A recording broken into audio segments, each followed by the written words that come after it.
Hello, everyone. Welcome back to the Father-Son Packers podcast, your source for Packers news, notes, and analysis. My name is Tommy, and I'm joined, as always, here by my co-host, my dad, Matt. Dad, happy belated Father's Day. And how are you doing? Doing all right. Had a Father's Day. Had some dim sum, had some pizza, played some board games. All wholesome fun. Mostly just kind of took it really easy, kicked back, relaxed. Yeah, I mean, I think that's what Father's Day is all about, right? Is just having a day of doing relaxing things. Did you get any golf in, or? No, I didn't, and I wasn't planning to. I usually don't actually play golf on Father's Day because that's like the most crowded day on the course. So I usually try to play. So I should have gone out on Monday but then I was busy. Then it turned out like taking all day Father's Day off. I worked like a bunch of hours in the garden on Saturday and Monday. I mean, what on Father's Day? I mean, golf's such a tradition. Just taking some time away for 4 hours. I mean, that sounds about right, but it is definitely packed on Father's Day more than anything. We are coming to you here. I actually, speaking of golf, you saw I was trying to work on my game because I'm going to go play with some college buddies. So I don't want to just like shank it every time. So I was terrible when I first went to the driving range. So then I went last week, and you saw there was a little toad next to my driving range spot, and I got much better. So, as you said, I had the Hypnotoad. All hail the Hypnotoad. All hail the Hypno. You should have seen if it tag along and be a caddy for a couple rounds. But anyway, it definitely helped. Enough off the railsness. We are here coming to you Wednesday night. It's like we were off the rails in like the first 30 seconds. But anyway, we are here on a Wednesday night, June 21st. And Dad, it is that time of year. It is the doldrums of summer. There is not a whole lot of Packers news going on. If you had anything interesting that you wanted to check out, Packers-wise, I think the only real things that kind of came up on my feed were Preston Smith showed up on NFL Network and kind of gave Adam Rank some beef because what was it? Adam Rank was saying that the Bears. Adam Rank is a Bears fan. Was saying the Bears were going to sweep the Packers this year. And Preston Smith, did you see this, Dad? He said I just want to tell Adam I have never lost to the Bears once in my career. Yes, I saw that. I saw that very quote. Yes, I have never lost to the Bears. Not when in I was Washington. in Washington. Not when I was not I've been in Green Bay. Yep. And so, hey, he's not wrong. But yeah, that was interesting. And then Dusty Evely had Mina Kimes on his show on Pack a Day podcast, which is a great episode. If you want to go check that out, we retweeted it from the Father-Son Packers podcast account. If you want to go follow us there, forgot to do a couple pitches at Father-Son Packer. You can find us there. We tweet out things we find interesting like that. Articles we find interesting, when we have new episodes out, Packers news, Packers anything. If you want to stay up to date with what's going on in Titletown, come give us a follow there at Father-Son Packer. We promise we'll keep you up to date. And if you like what you hear here, might as well finish up with these pitches. Come follow us on Spotify, Apple Podcasts, Google Podcasts, anywhere you can find podcasts, you can find us. You can also find us on YouTube, Father-Son Packers Podcast. We put all our episodes out there as well. So, come give us a subscription. Come subscribe. Come follow us. It would really help our numbers. We'd really appreciate it. But anyway, what was I talking about? Yes, Dusty Evely had. I just heard the word pitches. But Dusty Evely had. Dynasty. Dusty Evely had Mina Kimes on his show to talk a little bit about what she was expecting out of Christian Watson this year. Talked a little bit about how Matt LaFleur might change up the scheme a little bit. Talked a bit about Jordan Love as well, which I thought was all really awesome conversation, really interesting, just talking points, and good to hear both their views on it. They're both super smart football minds and really good to listen to. But yeah, so that's really the only interesting things going on in the sphere of the Packers now. Give a shout out to Andy Herman doing his daily grind of all kinds of Packers scenarios. Oh lately. Man, I can't imagine. Can you imagine doing Packers content every single day this time of year? Half an hour or more every day. Yes, but that doesn't mean we don't have something interesting to talk to you about today. Because, Dad, you did a lot of work on this. I want to shout out to you. You put in hours and hours and hours on work at this. This is going to be our first of 2 episodes previewing the NFC North And we took a data-driven approach to this. Today, we're going to be previewing the offenses of the NFC North, position group by position group. And, Dad, do you kind of want to just start talking about how we were approaching this problem of how to compare these position groups from one team to the next and kind of end up on who we think is going to have the best offense in the NFC North this year? Yeah, so what I wanted to do is have some kind of numbers behind ranking the different position groups just in the NFC North, because it already took a ton of time. And so I was not going to be able to do this for 32 teams. Four teams was already a ton of effort to get together. So I got the depth chart, looked at a couple sites, eventually settled on pulling the depth chart from CBSSports.com, but the ones at ESPN and ourlads.com were very similar.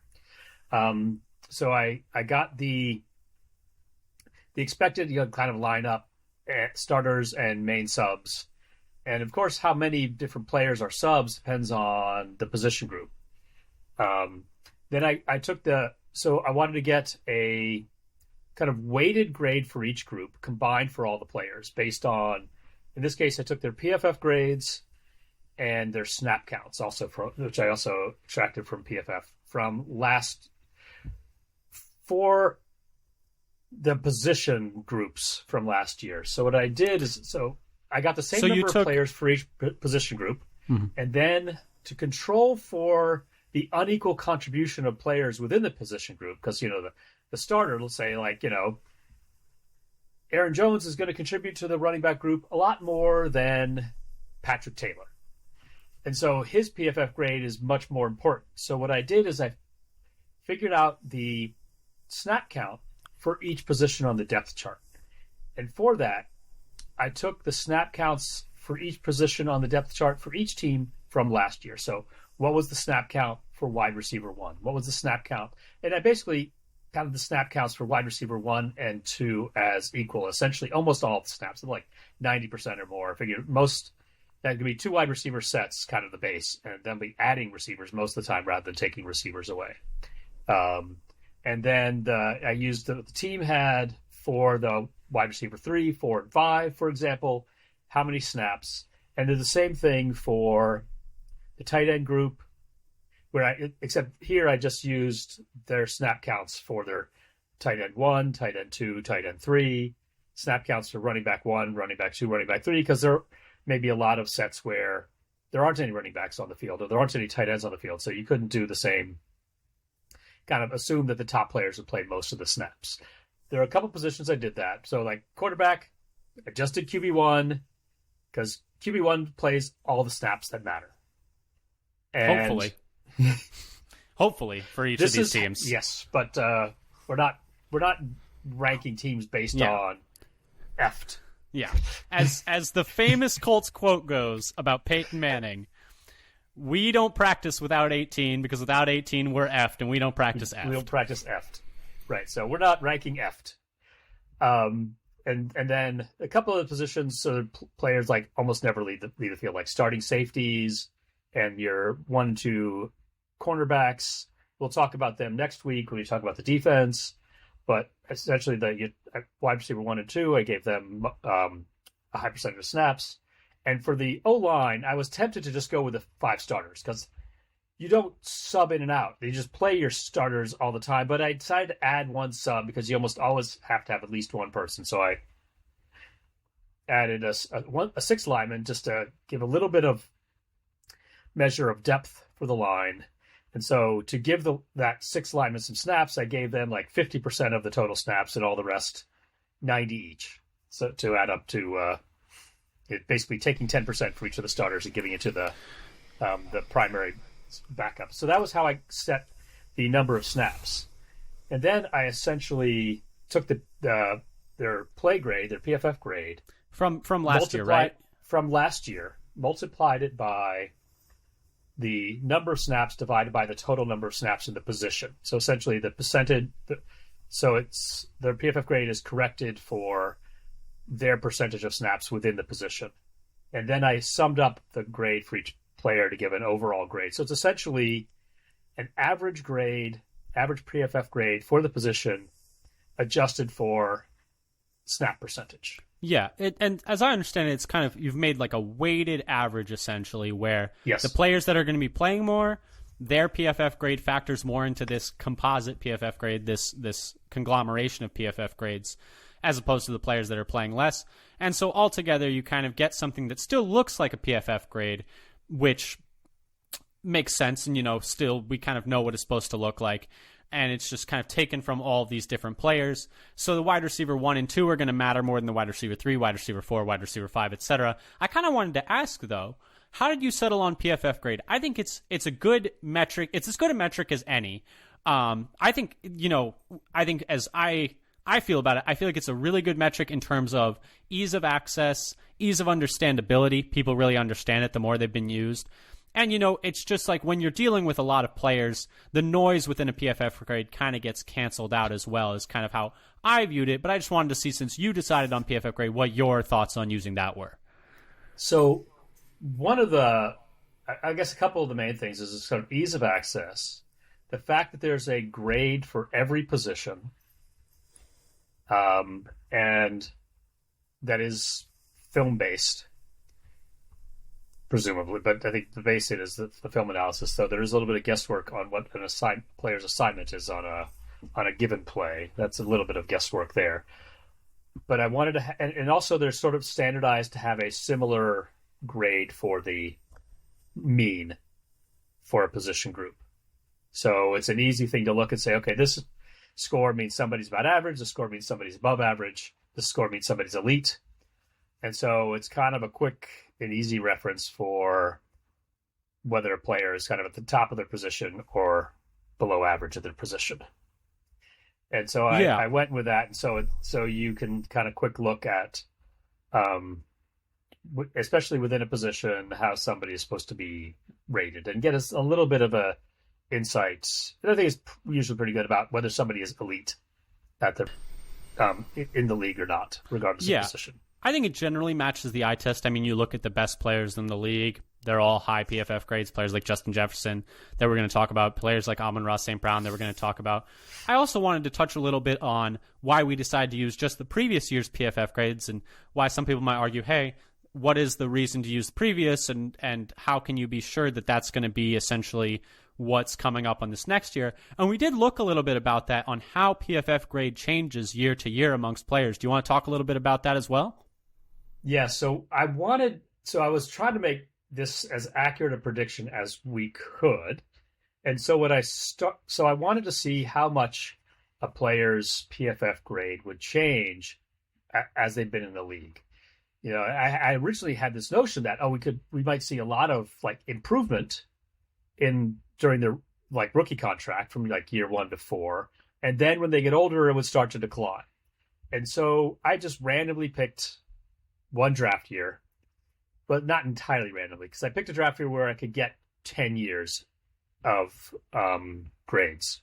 So I started with 2012, and then I got the PFF grades for the 2012 draft class for their first 10 years. So from 2012 to, I guess, 2021, because 2022 would have been the 11th year, and I could have done that, because we have a couple of 11th year players coming up here in here. But what I found was it actually surprised me a little bit.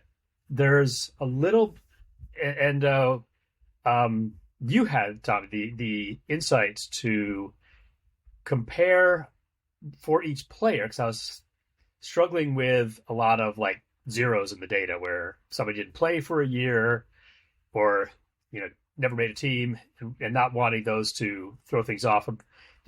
Comparing a player's PFF score to their maximum personal score, and then seeing how in what years they were getting, on average, or actually a median, closer to their maximum potential or further. And what I found is that I think the reason to scale that way, my thought behind that was, what we were running into was an instance where if you're just comparing the median PFF grades, you have this issue where as you're going down the years, the worst players, the players with lower grades, start to just essentially not be in the league anymore. And so you could end up in this scenario where, let's say you had 10 players and 5 of them, for just ease of math, had a PFF grade of 100, and 5 of them had a PFF grade of 50 in year 1, let's say. And so you have this median PFF grade of 75 in year 1. And then let's say you get to year 5, and those players that had a PFF grade of 50 are all not in the league anymore. And then the 5 players who had a PFF grade of 100 have kind of seen their grades tick down to 75. Then you would again have a median PFF grade of 75, and it would look like, hey, from year 1 to year 5, there's not that much change. But really, you saw each player decline individually. It's just the whole of the number kind of looks the same. However, we did kind of find something similar, though, that there wasn't that much change year to year in PFF grade over the course of like longer swaths of time, like from year 1 to year 6.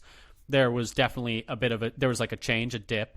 But something like year 4 to year 5, year 5 to year 6, et cetera, really not that much of a change, which is kind of why we settled on just using last year's PFF grade, right? Right. And so if you look at it, say, even if you go from like year 4 to year 7, you see a pretty big drop there, like a 10% drop. But if you just go 1 year at a time, it's only a couple percent, and didn't actually, and I ran those numbers actually, sort of making an adjusted projected PFF, saying, okay, if I reduce this by the whatever 5% of reduction in the PFF grade from 1 year to the next, or a 2 or 3% increase from 1 year to the next, depending on which year, it really didn't change the overall rankings very much. So it wasn't. I thought there'd be a bigger difference from 1 year to the next for certain years than it turned out to be. Yeah, and I would have thought so as well. I would have thought there would have been a big change from like year 7 to year 8. I recently did something looking at fantasy points depending on age and career season for something I've been working on. And you see big dips at like the 28 to 29 kind of age cliff.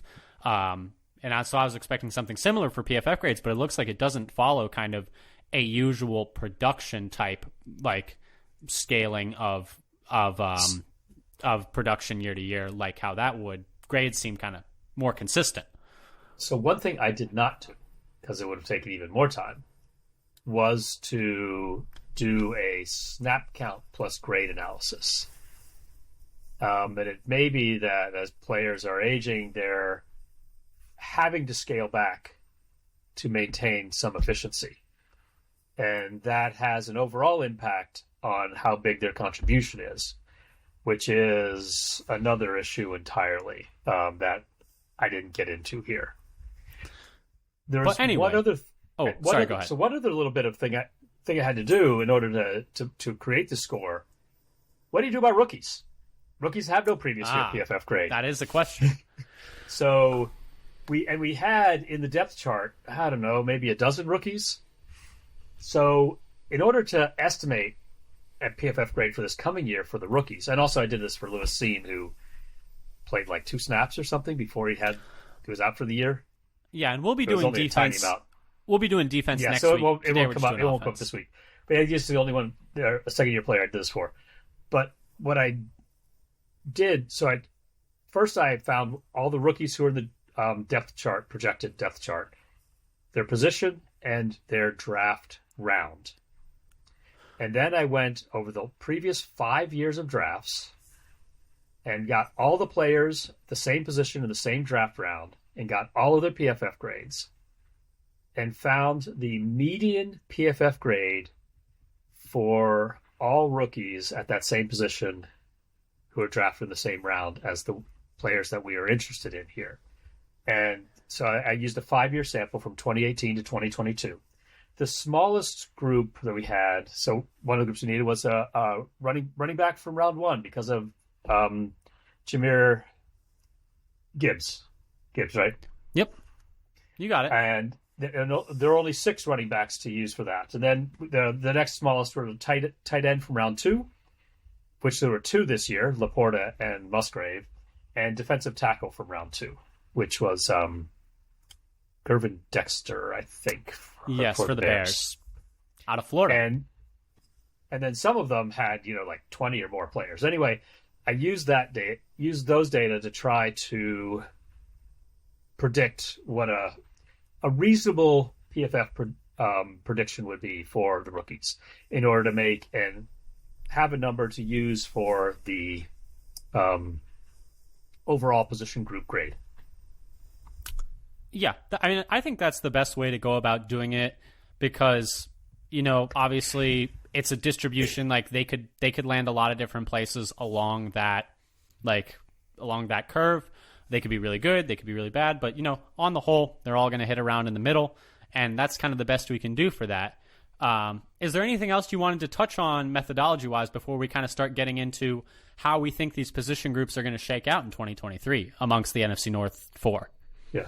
I mean, so I wanted to do this so I could do a not subjective, do an objective analysis as possible because it's so easy to do. If you don't throw any data in, I can make we're number one in every single position group. There's no way I can do a subjective analysis every day, any day. I'm great at subjective analysis. Right. So those are those. Yeah, yeah, that's easy to do, and that's what I was trying to avoid.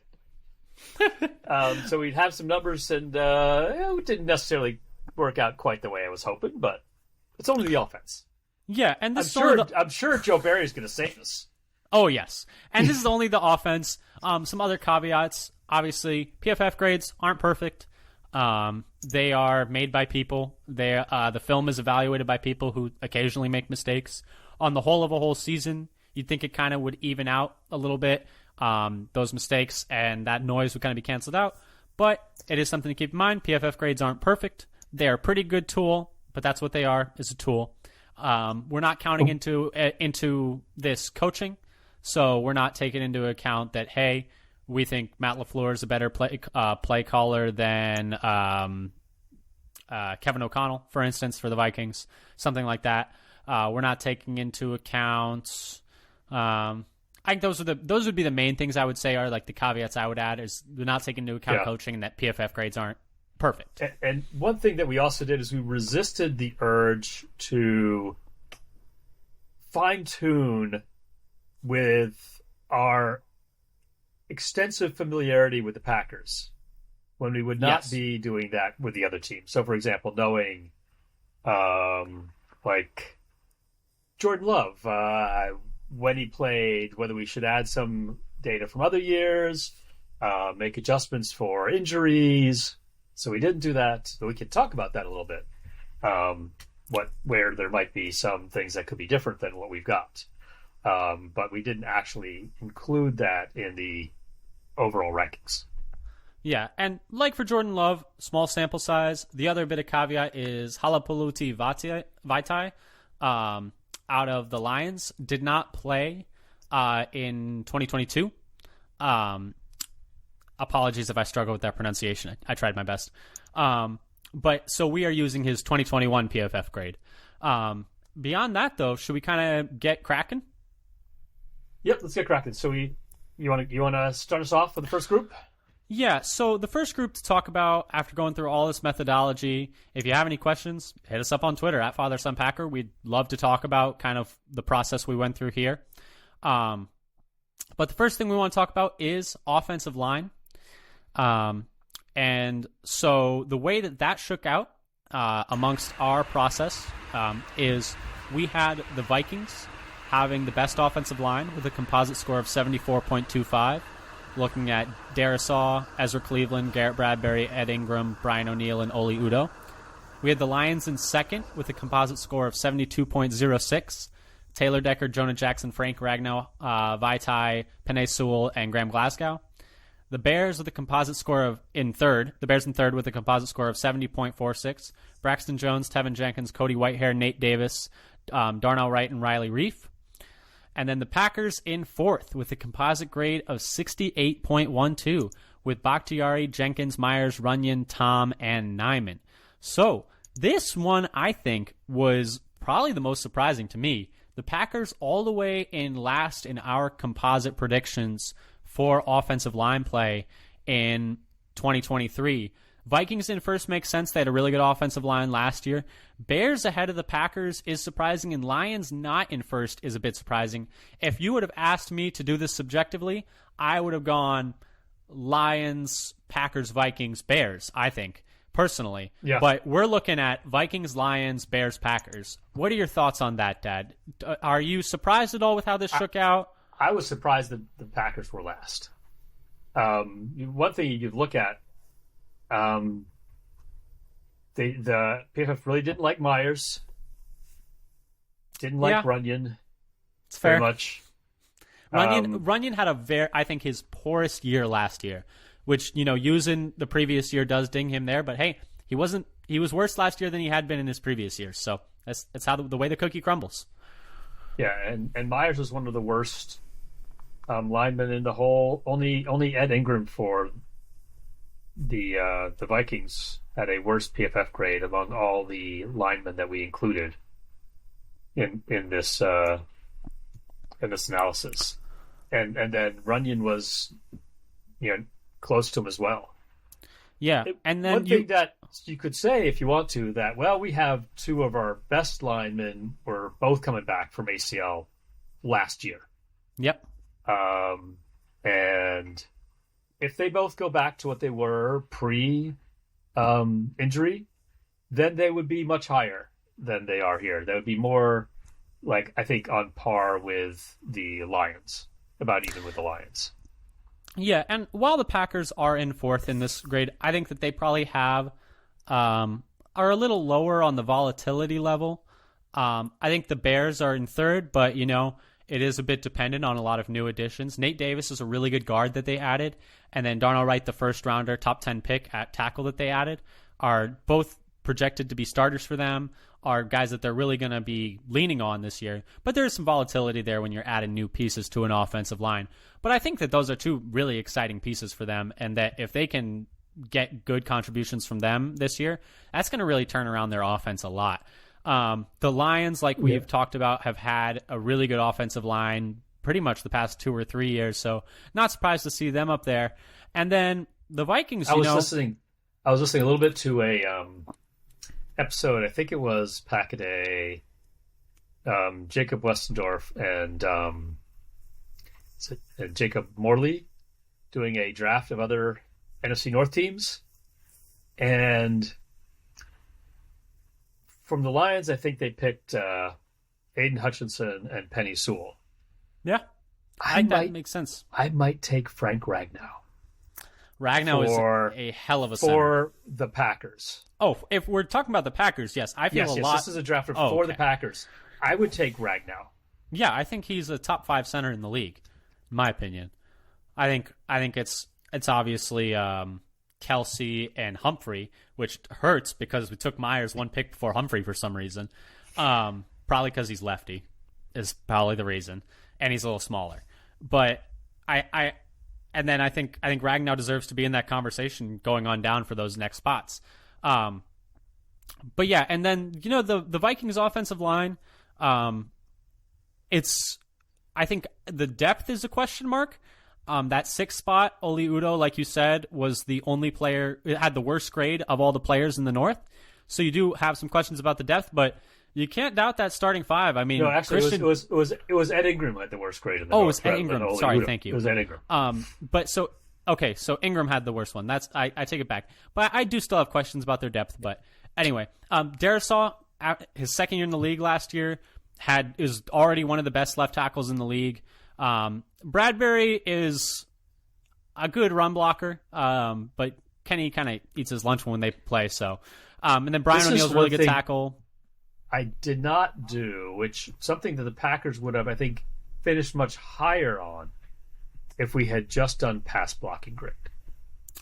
Yeah, the Packers struggled to block the run last year. They do much better in pass blocking grade. If you just look at for each individual player, their run blocking grade is much worse than their pass blocking grade. So if we had done, you got to be able to do both. You just got to. I think this is inside the 5-yard line struggles last year. Run blocking.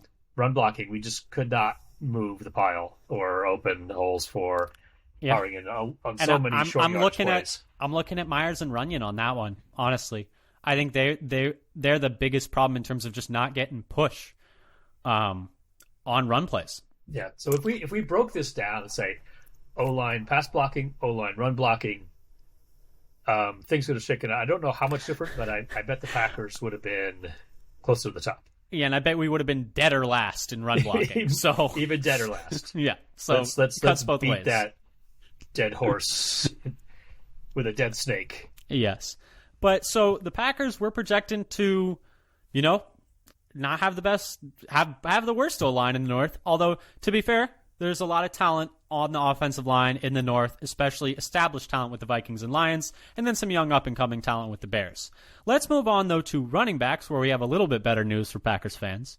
By our projections, we have the Packers having the best running back room with Aaron Jones, A.J. Dillon, and Patrick Taylor, with a composite score of 83.3. Then a pretty big jump down all up to the Bears, number 2, with Deontay Foreman, Khalil Herbert, and Roshan Johnson coming in at a score of 72.03. And then third, the Lions, Jahmyr Gibbs, David Montgomery, and Craig Reynolds, with right behind them with a composite score of 71.7. And then in last, the Vikings with a composite score of 66.8 with Alexander Mattison, Ty Chandler, and Dwayne McBride, their 7th-round pick. So the Packers are the best of this position group, which is a good thing. Makes sense. Aaron Jones is the most established player amongst these players. Jahmyr Gibbs might be really good. It's a first-round pick. Could certainly be great. And then the Bears, I think, have some nice depth there. No real established star. But, I think Aaron Jones is clearly the best of these players. And then Dillon's probably the best of the number 2 of these players. Unfortunately for the Packers, this is probably the least important position of all of these. But they crushed the other teams in this particular. This is, I think, the biggest gap between 1 and 2 of any of the positions. It's like the Packers, but in a landslide.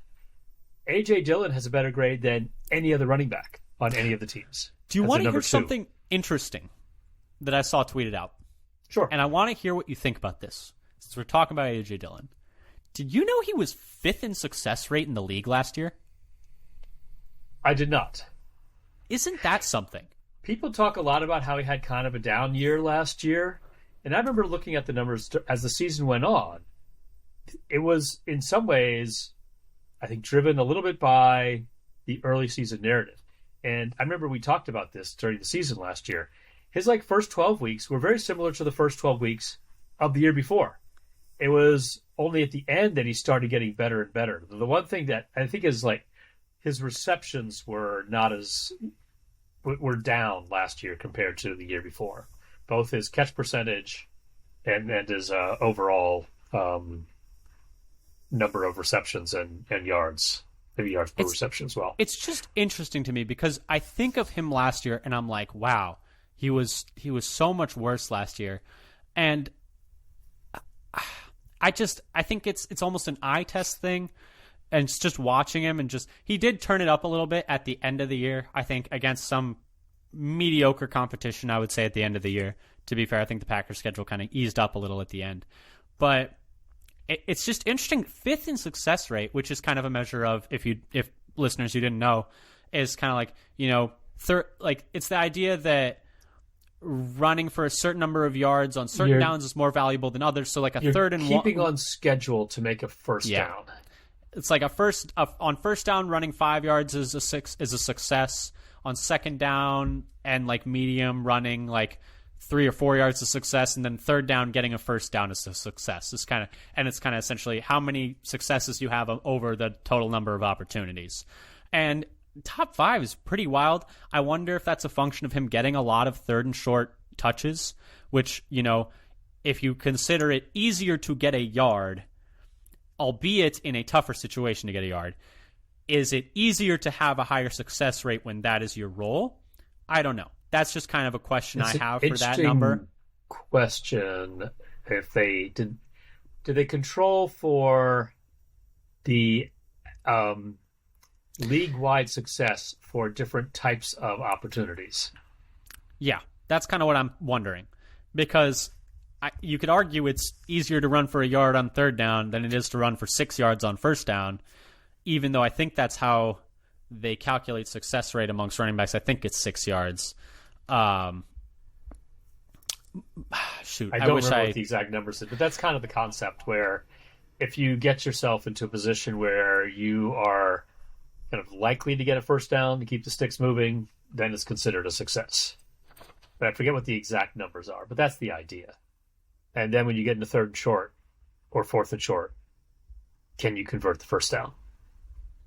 Yeah, and I would say that for the Packers, like we put in Patrick Taylor, but I think this would really change if we put in Goodson or Nichols.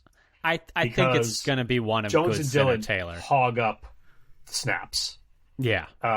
Last year, Jones had 630, Dillon had 537, and Taylor had 34. So the number 3 running back is not doing too. This is different from the split for some of the other teams, where though they have less of the. It's interesting how it's distributed. Like the Vikings did bell cow. Running back 1 last year vastly dominated the snaps. Mm-hmm. Packers divide the snaps almost exclusively among their top 2, and then the Lions use the third running back a fair amount, and the Bears a little bit more than the Packers. Yeah, and it's interesting, I think. And then looking down the list, you got the Packers at 1, Bears at 2. Like I said, we got Deontay Foreman, who was pretty nice for the Panthers last year. He's been around the league a while now. We kind of know what he is. He's a solid volume back, a solid heavy hitter. You got Khalil Herbert, who was really nice in his stint. Whenever he filled in for David Montgomery, I felt like he was honestly better than him. And then you do have to keep in mind that they're not really they're getting a lot of carries, but they're not going to get as many carries as some of these other running backs because Fields is going to take a lot of those carries as well.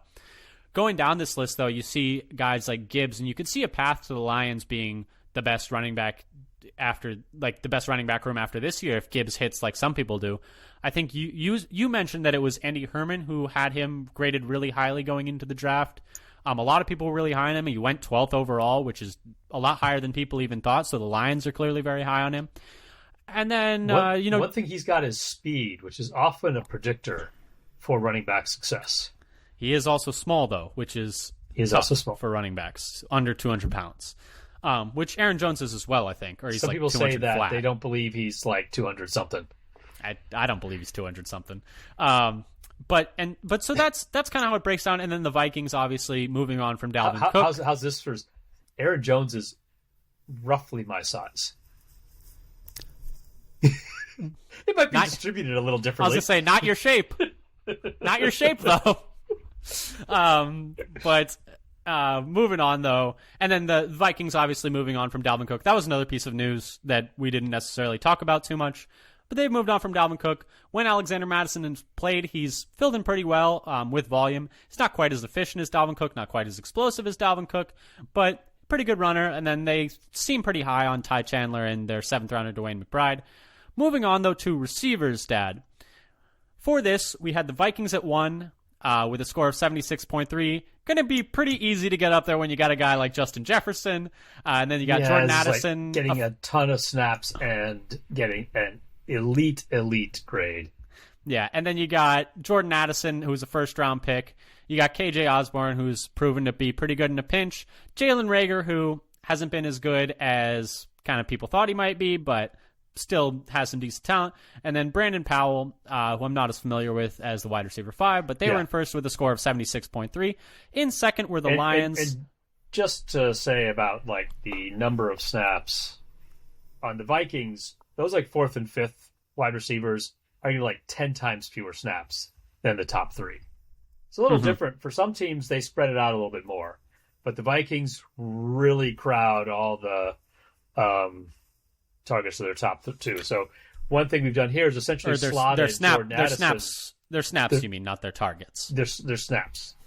One thing we've done here is essentially slotted Jordan Addison into the Adam Thielen role. Yeah, which makes sense. The projected number 2, and we're kind of, at least for now, since they got the same offense, running the same system, that they'll distribute targets in a similar way. That may or may not be the case. Distribute snaps in a similar way. We're not really controlling for targets at all. Distribute snaps. Yes. Yeah. And then in second, we got the Lions with Amon-Ra St. Brown, who had an excellent year last year. Jamison Williams, who, it's always tough to know what to do with his snap count, given that he's going to be suspended for this first 6 games. We'll talk a little bit about that in a second.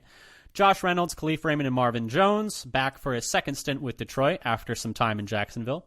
They had a composite score of 72.3, so 4 down from the Vikings.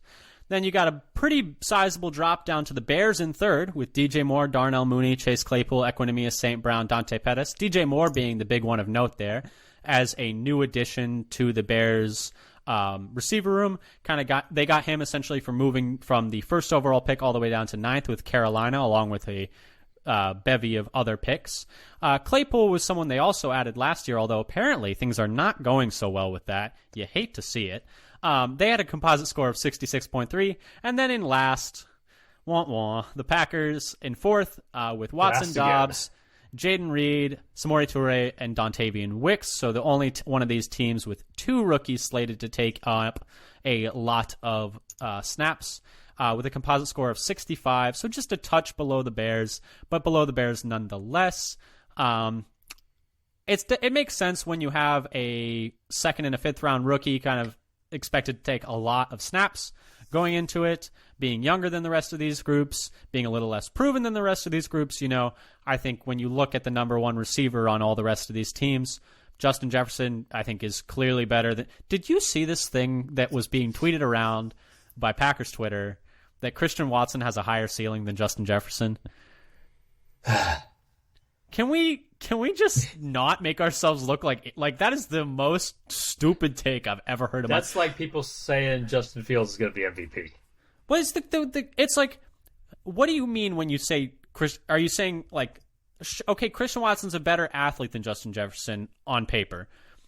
Justin Jefferson's ceiling is he's the best receiver in the league, if not top 2. Are you saying that he has the most receiving yards in a career through 4 years or whatever it is, through however many years he's played? I think it's 4 now because he was drafted in 2020, same year as Jordan Love, so it would be his 4th year. So through 3 years. Through 3 years, he has the most receiving yards ever. So what are we trying to say? Christian Watson's ceiling is more than that? Like, more what are than we best talking ever? about? Yeah, what are we talking about? But anyway, when you look at these other teams, the thing is, Justin Jefferson is actually an elite athlete. When people come out, it's like, oh, he's kind of a possession receiver. He runs in the slot. He's got an incredibly high catch percentage. Oh, and by the way, he's also crazy fast. Yeah, it's like, yeah, we should have known. And you and I did know, actually. We were high. I was like, oh man, he's got an incredible catch percentage, like 80%. And then he hit the combine and said, oh, wait, he's got ridiculous speed as well.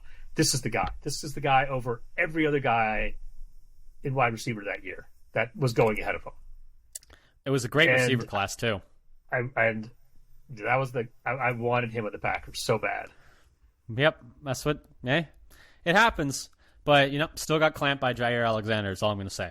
Anyway, but when you look at these teams, though, you look at Justin Jefferson, Amon-Ra St. Brown, DJ Moore. I think all of those are well more established wide receiver ones than Christian Watson. Can Watson get to that level? Maybe, possibly, hopefully.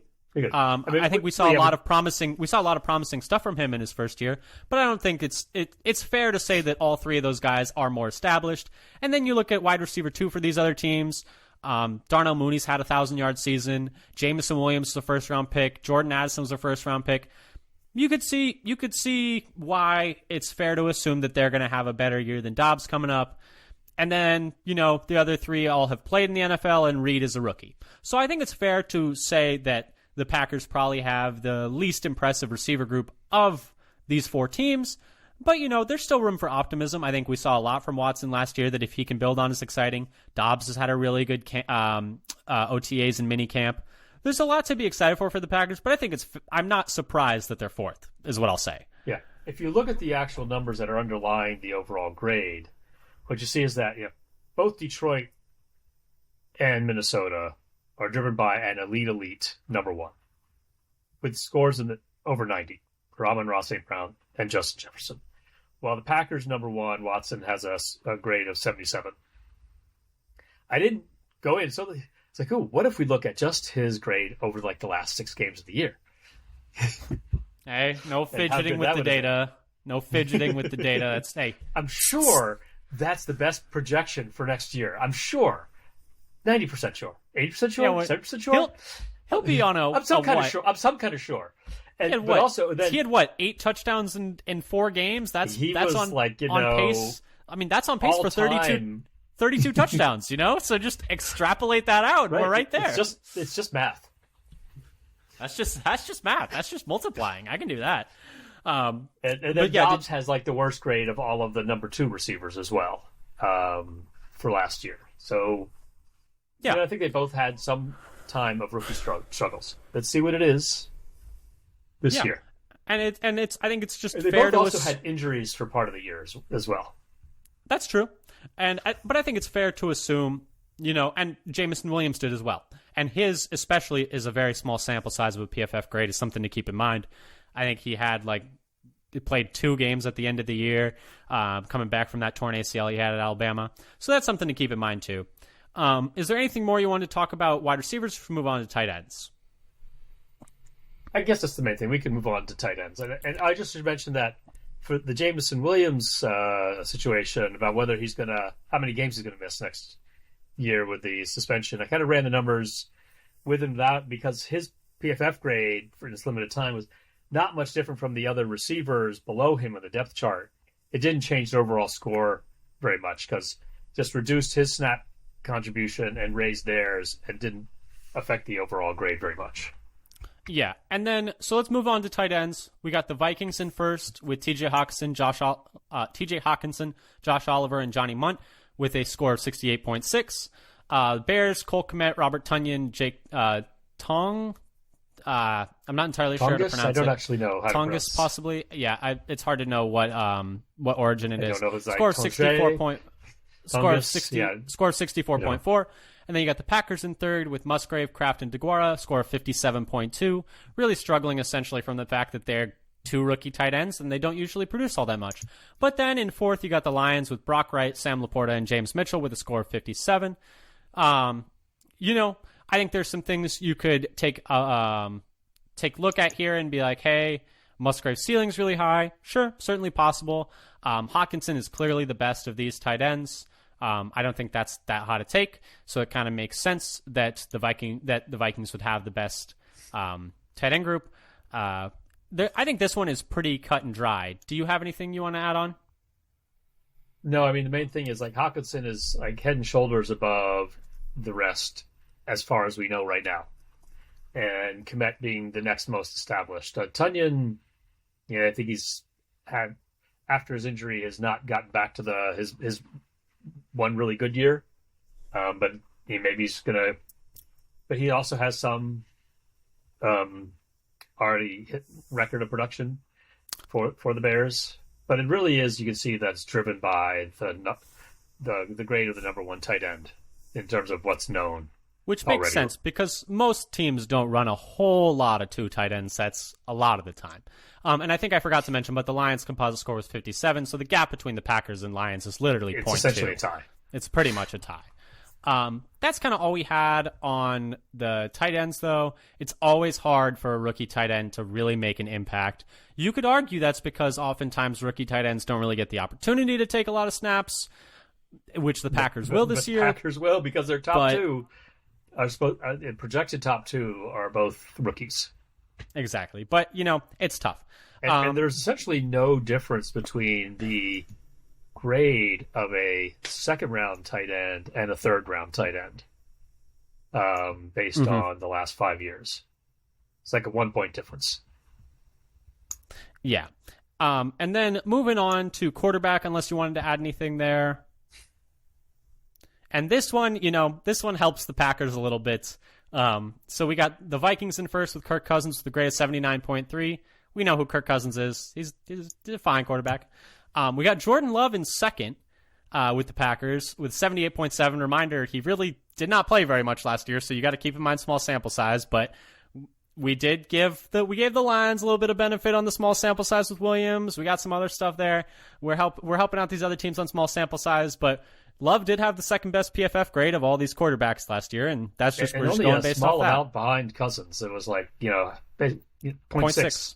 Yeah, pretty close. Then we got Goff in third with a PFF grade of 72.4. That surprised me a little bit. I was thinking Goff was going to be a little better based on last year's performance than that. Yeah, I would have thought so Because he was too. putting up a lot of numbers, and they had a bad defense for the first half of the year, and so they were in shootouts. But I guess it wasn't very efficient, or it wasn't as efficient as it seemed in those high scoring games. And then we got Fields in fourth with a grade of 70.2. I think this is pretty generous to Love, given that he didn't play very much. But I can still be hopeful. Why not? Yeah, we're just using the data that we have. Yeah. We didn't try to say, okay, let's put in all of his starts, or the times he looked best, or this is who he really is, or any of that. Just last year's numbers. It's not how many total snaps? I don't remember.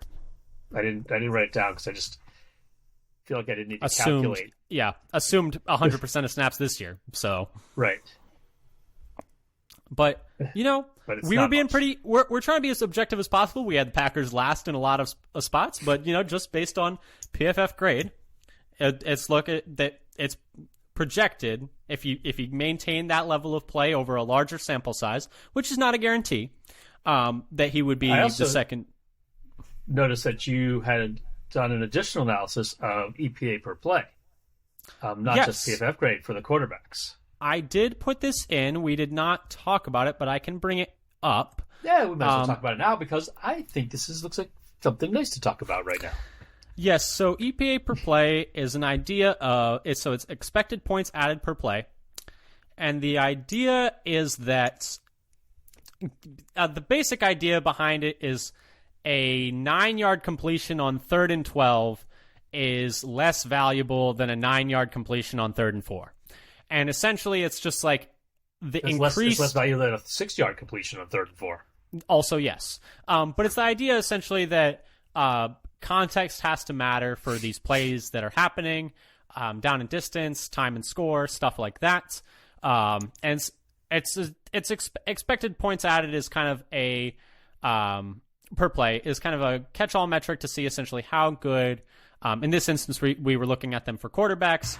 A player is in terms of on a per play basis, looking at essentially how much they're helping their team and trying to capture that idea of certain plays are more valuable in certain situations. Like you said, a 6-yard completion is more valuable on 3rd and 4 than a 9-yard completion on 3rd and 12. But for EPA per play, I thought this was interesting. Admittedly, a small number of plays for Jordan Love, but he had the best EPA per play of these 4 quarterbacks last year, 0.176. And you can say, so we are controlling for, amount of plays by going per play. You could say that efficiency is not going to scale as well, which is certainly possible. But with a 0.176 EPA per play, that came in first. Jared Goff with a 0.171 EPA per play. Kirk Cousins all the way down at a 0.058 EPA per play. And then Fields right behind that at 0.032 EPA per play. Which, and we got these stats from, I think it's Ben Baldwin is the name of the guy. I forget what the site is, but Ben Baldwin put the site together. Which, if you want a reason to be excited for Jordan Love, EPA per play is a pretty good metric. I think it's something that's becoming very in vogue nowadays in terms of people who are really looking at the analytics side of football are using it a lot. But yeah, so that's something to add on. Do we want to talk a little bit about, and that was just, because why not? It helps the Packers. I might not have added it on if it didn't, might have just not mentioned it. You never know. It's just a very useful data point that we happen to stumble across. But, the thing is also adds fuel to people who feel like Kirk Cousins just adds empty stats, but doesn't actually win when it counts. And these numbers are more in line with that, and more in line with the sort of eye test last year that Goff seemed to be having one of his best years of his career and looked better than Cousins did last year. Yeah, and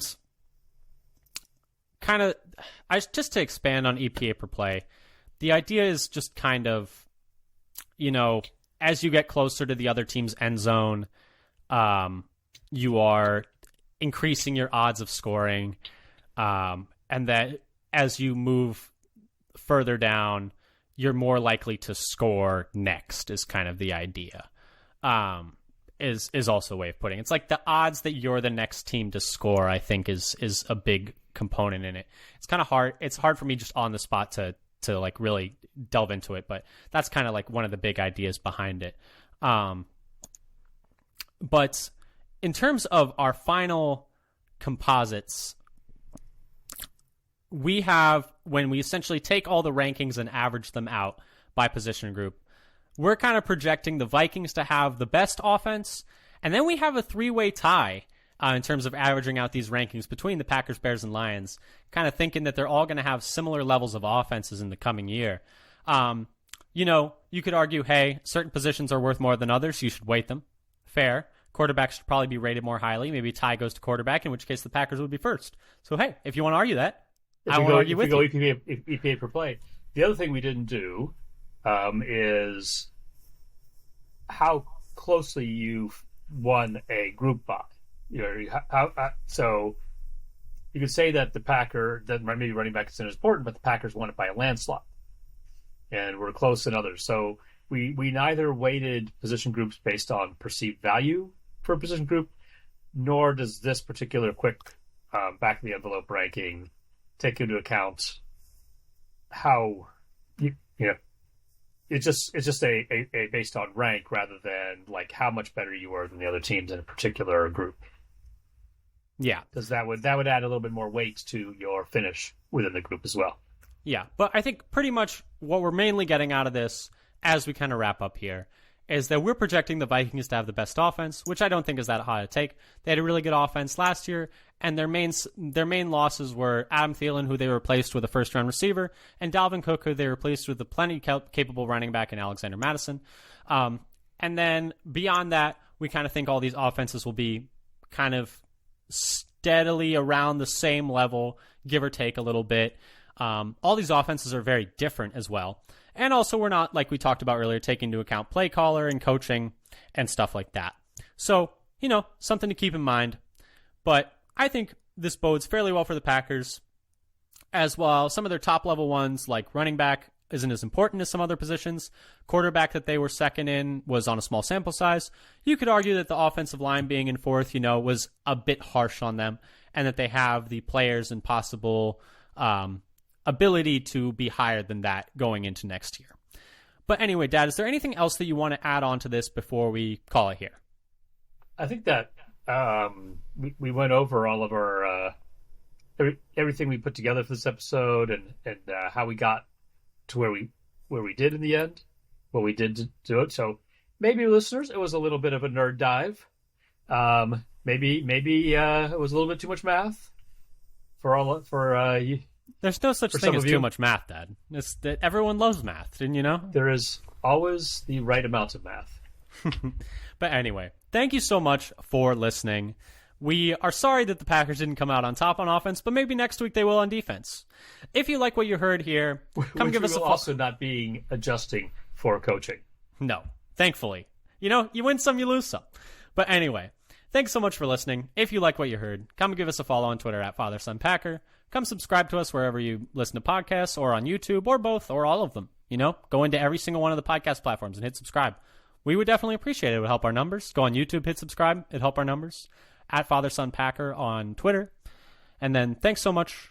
Until next time, go Pack Go. Go Pack Go.